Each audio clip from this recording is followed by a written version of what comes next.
Un mesial repair, c'est une réparation du ligament croisé antérieur qu'on vient réinsérer sans apport de greffe, contrairement à la ligamentoplastie.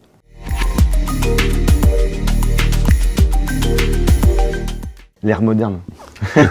C'est-à-dire qu'il y a eu un nouvel intérêt à cette technique à partir des années 2000. Les premières techniques de chirurgie du ligament croisé antérieur ont été abandonnées dans les années 80 aux dépens de la ligamentoplastie. On le sait, malheureusement, la ligamentoplastie ne règle pas tout. On apprend à adapter justement aujourd'hui les techniques aux patients.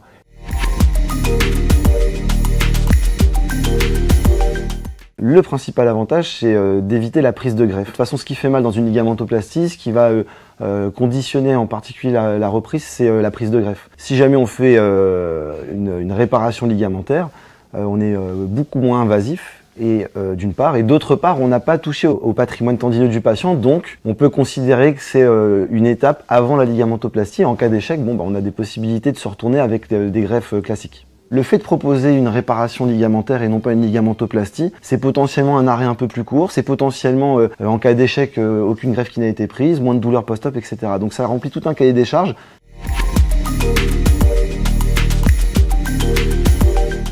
C'est des patients qui, en général, ont des ruptures proximales, hautes, avec suffisamment de reliquats pour réaliser cette technique. Le délai qui est très important, plus on va attendre et plus on aura des phénomènes de rétraction, de remaniement du moignon qui vont malheureusement compromettre le résultat et la faisabilité de cette technique. Et enfin, on évite de le faire chez des jeunes avec des facteurs de risque comme du sport pivot contact en compétition. Pour l'instant, on le réserve aux patients plutôt, je dirais, à partir de 35 ans et au-delà.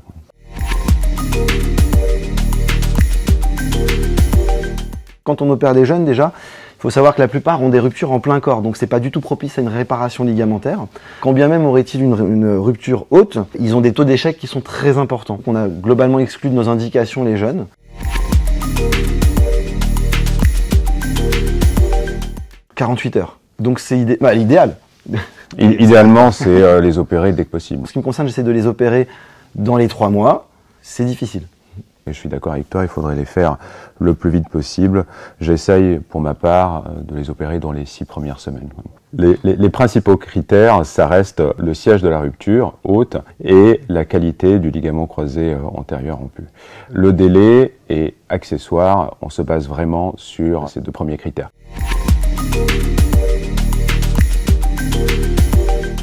Bon, il y a le côté consensuel. On est à peu près d'accord sur le fait qu'on va réparer, donc on va refixer le ligament croisé rompu à l'échancrure sur son insertion native. Et ce qui est consensuel, c'est qu'on aura une fixation qui sera extra-articulaire au fémur.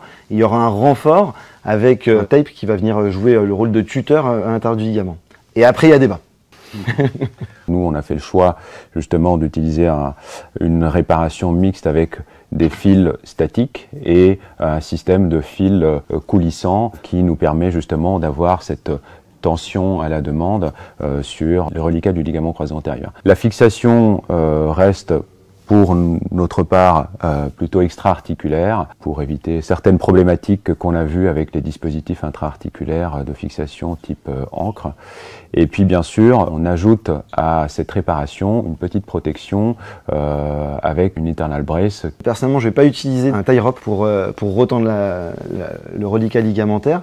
Je vais utiliser une suive lock et je vais tendre les fils directement. Donc c'est peut-être un petit peu plus simple dans la gestuelle, par contre ça ampute la possibilité éventuelle de retente. Le principe, c'est juste repositionner le ligament croisé rompu sur son site anatomique naturel.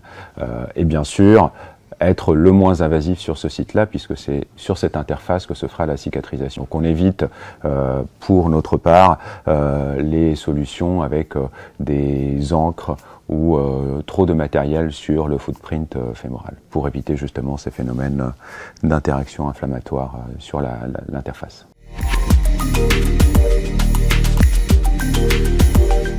En fait, ce qui va conditionner les suites, au final, ça va pas être tant le geste, parce que le geste, c'est presque une arthroscopie, un petit peu plus, mais pas beaucoup. C'est surtout la préparation du patient en amont. Il faut savoir que c'est des patients qu'on opère relativement rapidement, et parfois, ils sont encore dans les suites du traumatisme initial. Donc effectivement, ce critère-là de récupération plus rapide ne se vérifie pas tout le temps, puisque pour certains, ils sont encore dans la récupération post-entorse. D'ailleurs, ça peut même remettre en question le bien fondé de la chirurgie si le genou n'a pas suffisamment récupéré. On les décale le temps de récupérer justement de cette itération. On va dire à genou égal, en termes de préparation préopératoire, un repair va récupérer plus vite et aura moins de douleur post-opératoire qu'une ligamentoplastie. Mais déjà, même sur les ligamentoplasties, aujourd'hui, les récupérations sont assez rapides et les critères après de reprise des sports, on ne va pas accélérer la reprise de manière significative quand on a fait un repair versus une ligamentoplastie. L'intérêt, il n'est pas là.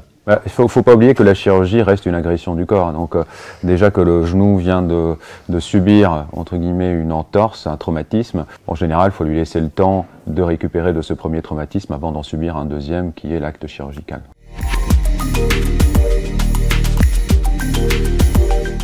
Actuellement, on a justement une étude en cours avec la SFA, une étude prospective multicentrique. L'idée, ce n'est pas de dire que la réparation est meilleure que la ligamentoplastie. L'idée, c'est de dire que ça reste une technique fiable qui donne de bons résultats fonctionnels. Et nous, c'est ce qui nous intéresse. Est-ce qu'on a répondu à la demande fonctionnelle du patient, c'est-à-dire de retrouver un genou stable, de reprendre ses activités sportives d'avant et le retour au travail. Il ne faut pas considérer que c'est quelque chose qui vient à la place d'eux, c'est quelque chose qui vient en plus.